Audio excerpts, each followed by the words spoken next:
Assalamualaikum warahmatullahi wabarakatuh. Jumpa lagi di Media Medis. Pada video kali ini saya akan membagikan contoh soal hukum bidang hematologi bagian yang kedua. Untuk contoh soal hukum yang lainnya bisa teman-teman cek di deskripsi. Langsung saja ke pertanyaan yang pertama. Petugas laboratorium memperoleh permintaan pemeriksaan retikulosit.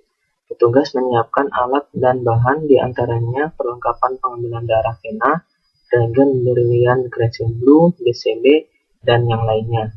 Bahan pemeriksaan yang digunakan adalah darah tanpa antikoagulan. Larutan pengencer apakah yang paling tepat? A. Metanol pekat, B. NaCl fisiologis, C. Alkohol 96%, D. Sitrat salin, E. Aquades. Jawaban yang benar adalah D. Sitrat salin.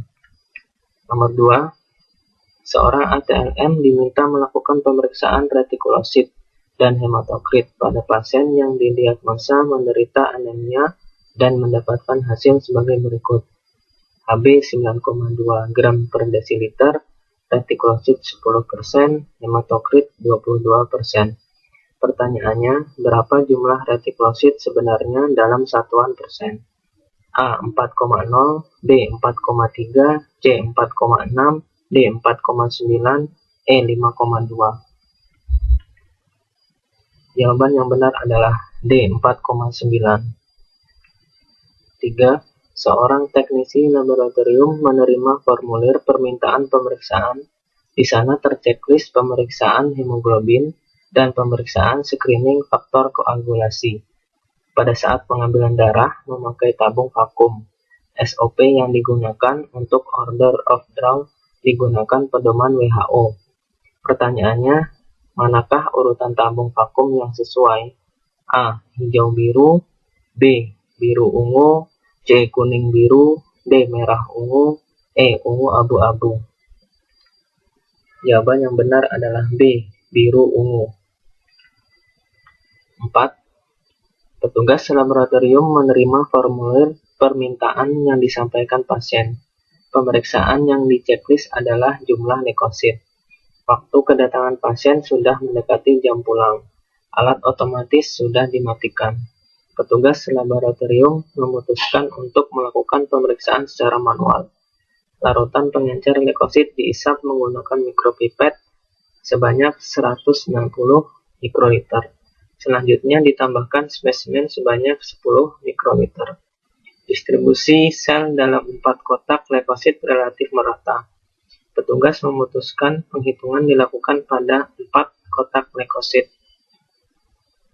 Setelah dihitung menggunakan kamar hitung, Improv Neubauer dengan mikroskop pembesaran 400 kali diperoleh sebanyak 120 sel leukosit. Berapakah jumlah sel tersebut per mikroliter darah? A 4000, B 6000, C 8000, D 10000, E 12000. Jawaban B 6000. 5. Petugas laboratorium sedang melakukan pemeriksaan hitung jumlah eritrosit secara manual menggunakan bilik hitung Improv Neubauer. Dipipet reagen Hayem sebanyak 1990 mikroliter dan kemudian ditambahkan darah sebanyak 10 mikroliter. Sel dihitung dalam 5 kotak hitung eritrosit dan ditemukan sebanyak 350 sel. Pertanyaannya, berapa jumlah sel per mikroliter darah? A. 1.750.000, B. 2.500.000, C. 3.500.000, D. 4.750.000, E. 5.500.000. Jawaban yang benar adalah C. 3.500.000. Lanjut ke soal yang ke-6. Laboratorium modern menggunakan alat otomatis untuk hitung sel. Alat tersebut dapat mereduksi variasi kesalahan per-analitik, analitik, dan pasca-analitik. Kecepatan kinerja, berkurangnya kelelahan, visual teknisi, dan presisi yang meningkat adalah keunggulan hitung sel elektronik dibandingkan homositometer manual. Pada keadaan tertentu, alat otomatis dapat memberikan hasil yang tidak akurat. Menjadi tanggung jawab teknisi laboratorium untuk menemukan penyebabnya. Di antara keadaan yang menyebabkan kesalahan hitung otomatis adalah jumlah eritrosit tinggi palsu. Apakah yang dapat menyebabkan keadaan tersebut? A. Aglutinin dingin. B. Lisis eritrosit in vitro.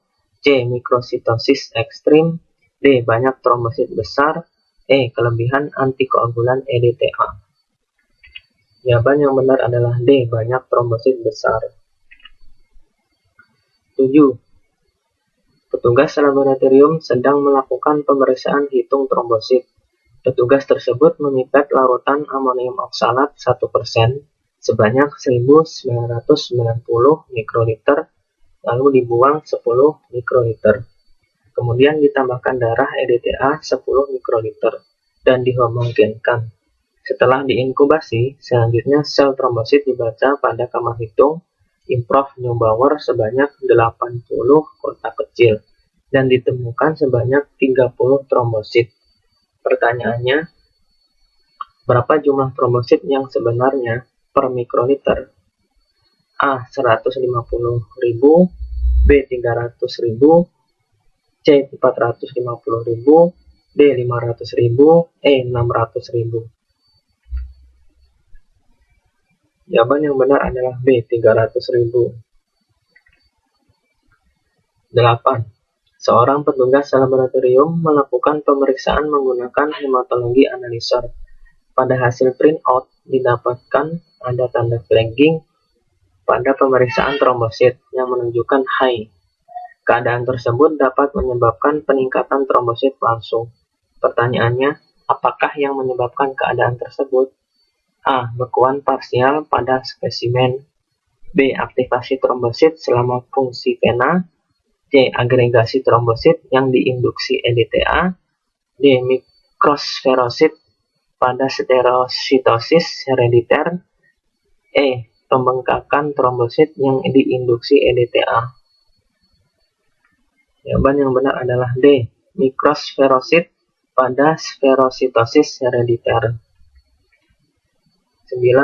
Seorang pasien laki-laki berusia 25 tahun sedang diperiksa di laboratorium X.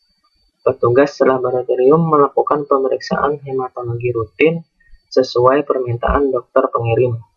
Hasil diperoleh sebagai berikut. Kadar Hb 16,0, jumlah eritrosit 5,81, jumlah leukosit 4.200, jumlah trombosit 39.000.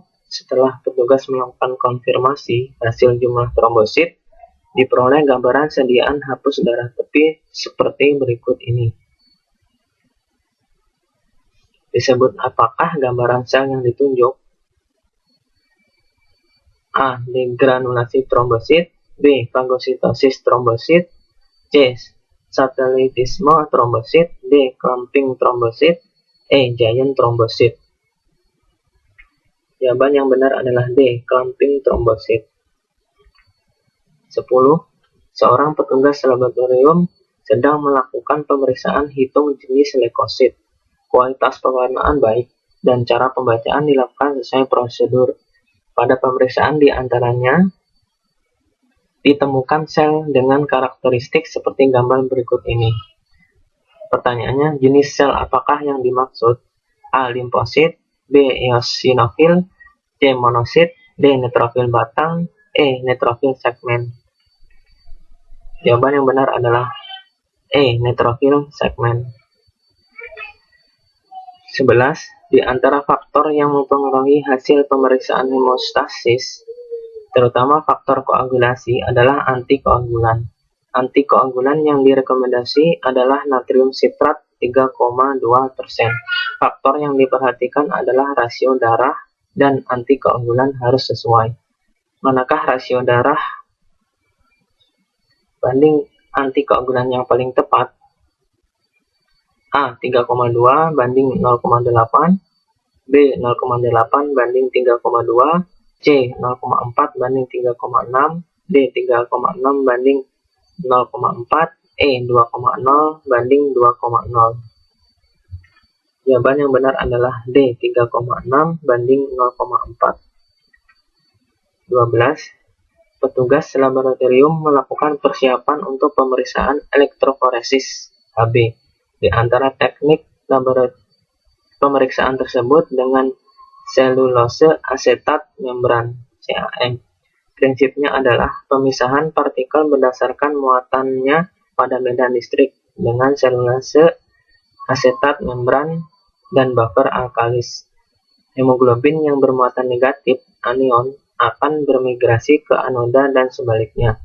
Selama elektroforesis, berbagai jenis HB akan bermigrasi dengan mobilitas yang berbeda sesuai dengan muatannya. Setelah proses elektroforesis dilakukan pewarnaan. Pewarnaan apakah yang paling tepat? A. Ginsa, B. Konsewu, C. Gintian violet, D. Komasi blue, E. Ethidium bromida. Jawabannya adalah B. Konsewu. 13. Seorang anak berusia 8 tahun didiagnosis talasemia pada kedua orang tuanya, lalu dilakukan screening pemeriksaan laboratorium. Setelah dilakukan pemeriksaan lengkap, didapatkan hasil bahwa masing-masing ayah dan ibunya merupakan pembawa sifat talasemia, sehingga memungkinkan 25% anaknya akan menderita talasemia. Jenis hemoglobin apa yang meningkat pada anaknya tersebut? A. HbA2, B. HbA, C. HbH, D. HbF, E. HbS. Jawaban yang benar adalah D. HbF. 3. Nomor 14. Defisiensi G6PD merupakan salah satu kelainan enzimatik herediter yang paling sering dari eritrosit manusia. Penelitian terbaru menyatakan bahwa aktivitas G6PD memainkan peran penting dalam mengontrol pertumbuhan sel melalui produksi senyawa nikotinamid adenin di nukleotida fosfat reduksi NADPH yang dapat mencegah kerusakan sel akibat oksidasi. Efisiensi enzim piruvat kinase, glukosa fosfat isomerase, dan G6PD dapat mempermudah dan mempercepat hemolisis. Diagnosis defisiensi G6PD berdasarkan penilaian aktivitas enzim secara kuantitatif. Pertanyaannya, metode apakah yang dapat menilai aktivitas tersebut? A. POCT, B. Kolorimetri, C. Fluorometri, D. Flow cytometry, E. Spektrofotometri. Jawaban yang benar adalah E. Spektrofotometri. 15. Stres oksidan tidak terkompensasi dalam eritrosit normal atau dalam eritrosit defisiensi G6PD, menghasilkan oksidasi hemoglobin menjadi methemoglobin, kerusakan membran, dan benda infusi. Pertanyaannya, apakah benda infusi pada kasus tersebut? A. Heinz bodies, B. HbH inclusion, C. Well-Joy bodies, D. Basophilic stippling, E. Pepperheimer bodies. Jawabannya yang benar adalah A. Heinz bodies. 16. Zat besi bebas bersifat toksik dan berbahaya bagi tubuh, sehingga tubuh memiliki mekanisme perlindungan untuk mengikat zat besi tersebut. Di dalam sel, zat besi disimpan dalam bentuk ikatan dengan suatu protein. Apa nama protein yang berperan mengikat zat tersebut? A. Serum iron, B. TIBC, C. Ferritin, D. Transferrin, E. Myoglobin. Jawaban yang benar adalah B. TIBC. 17. Ferritin serum merupakan salah satu petanda adanya iron overload. Ferritin serum berguna dalam memonitor perubahan besi tubuh. Kelemahan ferritin serum adalah kadar absolutnya tidak presisi atau kurang akurat dalam mewakili total besi tubuh. terdapat parameter pengukuran iron overload yang lebih akurat yang diperoleh dari biopsi hepar yang bersifat invasif. Pertanyaannya, parameter apakah yang dimaksud? A. TIBC, B. hepsidin, C. transferin, D. kadar besi, E. hemoglobin. Jawaban yang benar adalah D. kadar besi. 18. Diagnosis CML, kronik myeloid leukemia, merupakan penyakit leukemia pada myeloid. Diagnosis CML kadang kala sulit ditegakkan dan dibantu oleh adanya kromosom PH yang khas. Kromosom ini merupakan dihasilkan dari translokasi. Pada kromosom berapa terjadi translokasi tersebut? A. kromosom 7 dan 22, B. kromosom 8 dan 22, C. kromosom 9 dan 22, D. kromosom 10 dan 22, E. kromosom 11 dan 22. Jawaban yang benar adalah C. kromosom 9 dan 22. 19. Diagnosis pada kasus CML bisa melalui pemeriksaan RT-PCR, transkriptase polimerase chain, untuk mendeteksi adanya gen fusi yang merupakan produk dari kromosom Philadelphia yang berperan dalam kasus leukemia tersebut.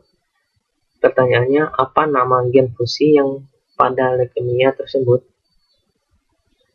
A. Gen BCL, B. Gen ABL, C. Gen STAT, D. Gen ABL BCR, Gen BCL ABL. Jawabannya yang benar adalah D. Gen ABL BCR. 20. Anemia sel sabit merupakan penyakit genetik resesif. Seseorang harus mewarisi dua gen pembawa penyakit ini dari kedua orang tuanya. Apabila seorang wanita dewasa membawa satu gen penyakit ini menikah dengan seorang laki-laki dewasa yang mewarisi satu gen penyakit ini, maka anak-anak mereka akan mewarisi gen dari kedua orang tuanya. Manakah kemungkinan yang paling tepat untuk pewarisan gen tersebut? A. 50% sehat, 50% carrier.